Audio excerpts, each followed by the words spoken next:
Sledgehammer Games is not a bad development studio. In fact, they did a lot of good work on Advanced Warfare.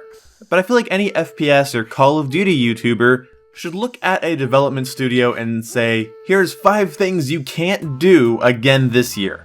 So what are 5 things that Sledgehammer did that I believe can't happen again in order for Call of Duty World War II to be successful? Let's get right in with number 1. These are in no particular order, so we're just going to start off with this one. First thing that I noticed back with Advanced Warfare is the trolling on Twitter. Michael Condrey, Glenn Schofield, and anybody else that works at Sledgehammer, no trolling on Twitter. We want open, honest communication.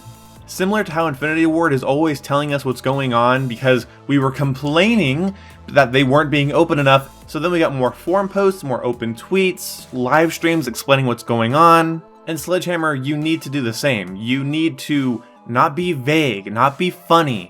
We don't want vague and funny. We want open and honest communication. When somebody is involved in a franchise and the community surrounding the franchise, I believe that you need to show them some respect in the form of open and honest communication with your fans. Unless you're under contract to not answer, answer. Keep us informed on how things in the game work and what you're working on.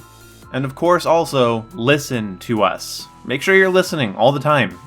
Open, honest communication. Also, I'm sorry for all the kids that tweet you every day with complaining and swearing and bitching.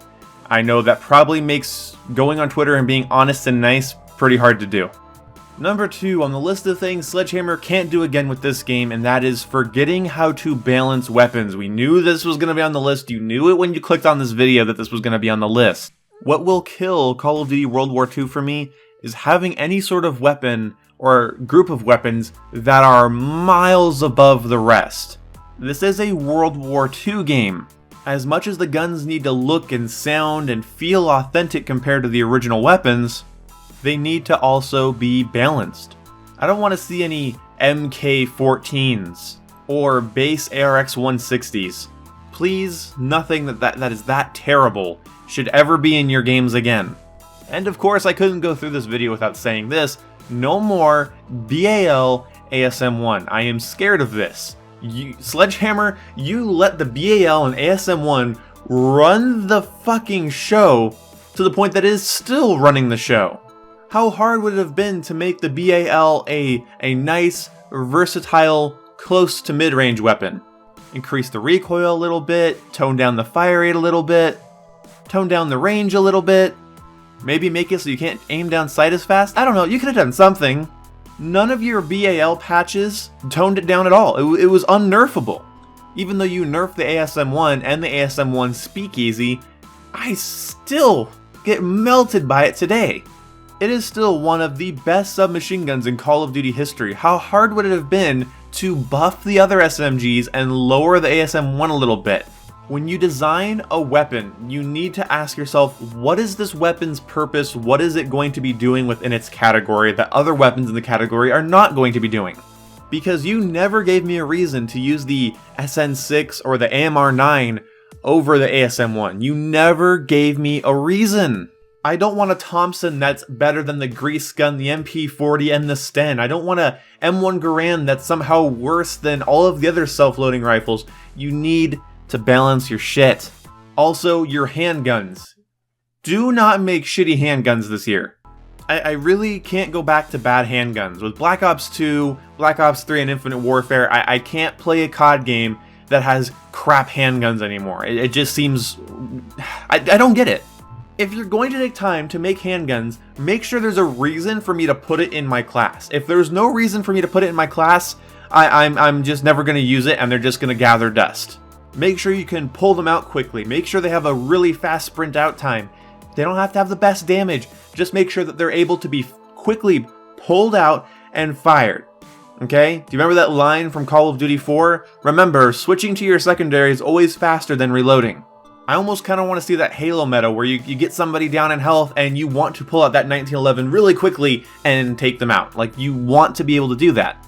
Please, no perks to make me have to pull out my pistol faster. Please, no attachments that allow me to come out of sprint faster. No.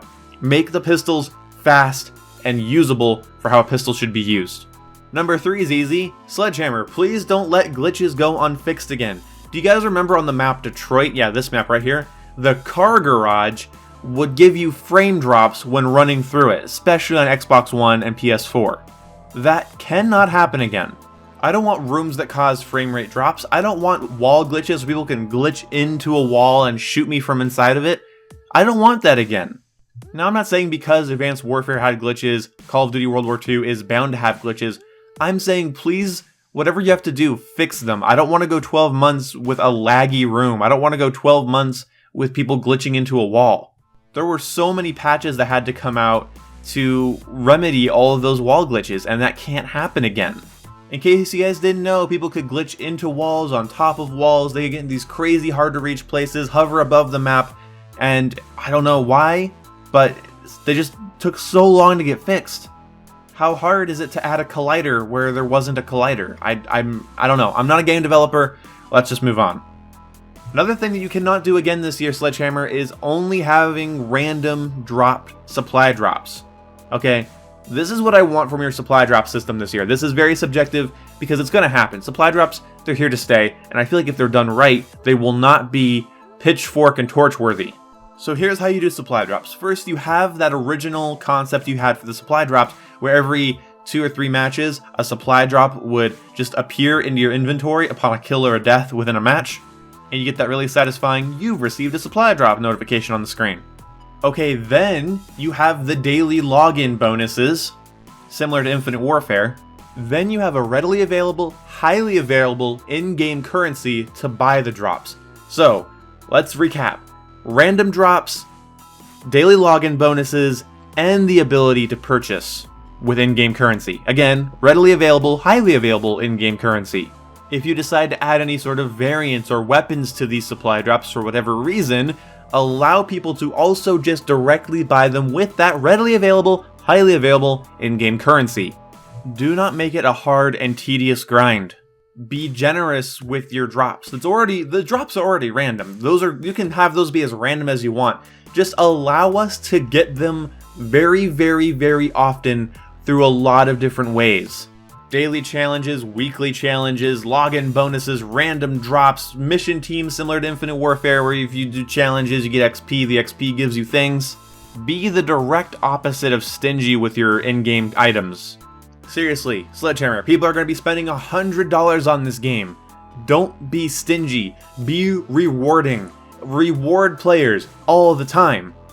Also, if you don't do supply drops, I will buy your game twice.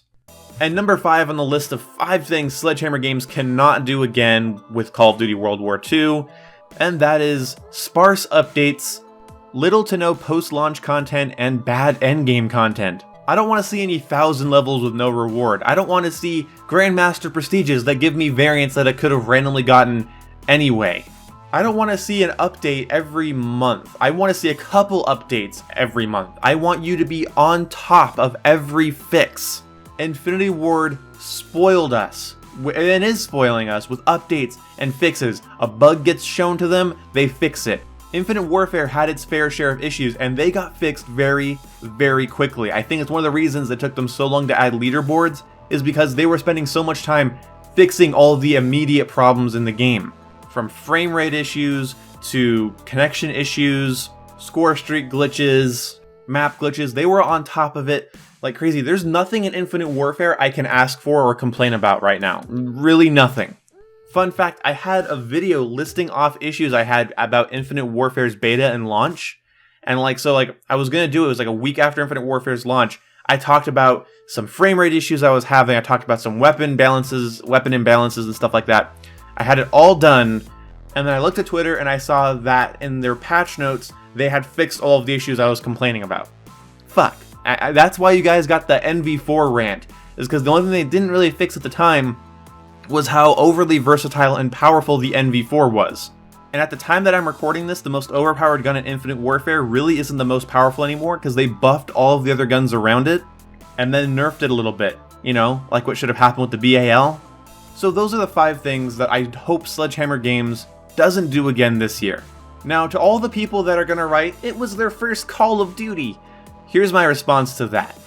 A lot of issues in Advanced Warfare weren't Call of Duty issues. A lot of the issues were just common sense, general video game design issues, and the people that worked at Sledgehammer had made video games before, especially Condrey and Schofield. There was laziness there was negligence. And even if all of those issues were just because they weren't fully up to the task of being a part of the Call of Duty franchise and certain, they just weren't ready for it, they weren't properly prepared, there is no reason now. They helped on MW3, they made Advanced Warfare, now they're doing Call of Duty World War II, they have a lot of games and a lot of developers they can take information from, they have a lot of things they can do now, there's no excuse. This year it's their first Call of Duty. If there are a lot of issues with Call of Duty World War II and people start throwing around, it's only their second Call of Duty, I'm gonna eat this microphone, I'm gonna eat this fucking Blue Yeti right here. So anyway guys, thanks for watching. Let me know what you guys think. Is there anything you want Sledgehammer to do or not do this year? Are you hesitant to be excited like I am? I don't know. For me, I say, Sledgehammer, show me what you got this year. I'm not going to be a pessimist, and I'm just going to give my feedback. See you when I see you guys. Goodbye!